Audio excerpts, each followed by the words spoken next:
The major headline from Washington tonight. President Trump's Attorney General Jeff Sessions revealing he will recuse himself from any investigation into the Trump campaign. It comes after the Attorney General did not reveal during his confirmation hearings that he met with the Russian ambassador twice during the campaign.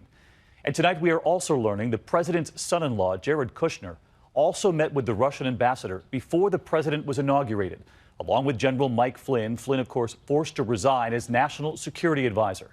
Tonight, the Attorney General with his own explanation. Our senior justice correspondent, Pierre Thomas, leading us off. Tonight, the dramatic announcement in Washington. Attorney General Jeff Sessions stepping back from any investigation into Russian interference in the election, amid accusations he misled the Senate about his own communications with Russian officials. I have now decided to recuse myself from any existing or future investigations of any matter relating in any way to the campaigns for President of the United States. It comes down to this moment from the Attorney General's Senate confirmation hearing. Sessions saying he had no contact with the Russians during the campaign. If there is any evidence that anyone affiliated with the Trump campaign communicated with the Russian government in the course of this campaign, what will you do? Senator Franken, I'm not aware of any of those activities. I have been called a surrogate at a time or two in that campaign, and I did not have communications with the Russians. But it turns out he did. The Washington Post first reporting Sessions met with Russian Ambassador Sergei Kislyak twice in the final months of the campaign. First at a gathering in Cleveland during the Republican National Convention, and again on September 8th in Sessions' Senate office. We need to make America great again. Sessions was one of Trump's top advisors in the campaign, the first sitting senator to endorse him.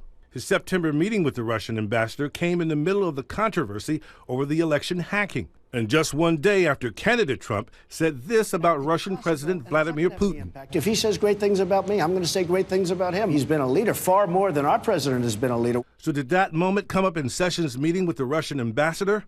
Today, Sessions says he does not remember what, if anything, they discussed about the campaign. I don't recall, but most of these ambassadors are pretty gossipy, and they liked this was in the campaign season, but I don't recall any specific political discussion. Sessions said he met with Kislyak purely in his capacity as a member of the Senate Armed Services Committee, and that the meeting during the GOP convention was a brief encounter with other ambassadors present. Let me be clear.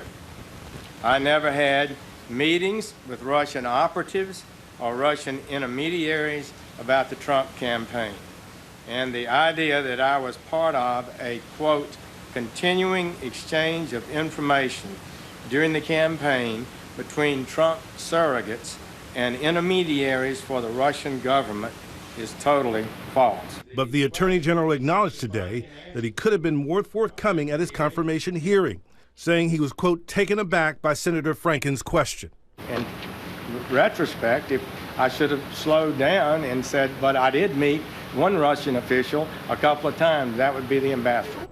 And Pierre Thomas with us live from the Justice Department tonight. And Pierre, what's the status of the investigation into Russia's meddling at this point into the election? And what happens now that the Attorney General, Jeff Sessions, has recused himself? Who takes over? The FBI is still investigating Russian interference in the election, still searching to see if anyone tied to Trump had contact with Russian intelligence. And the investigation of the Russians now will be overseen by Acting Deputy Attorney General Dana Bente, appointed by President Obama.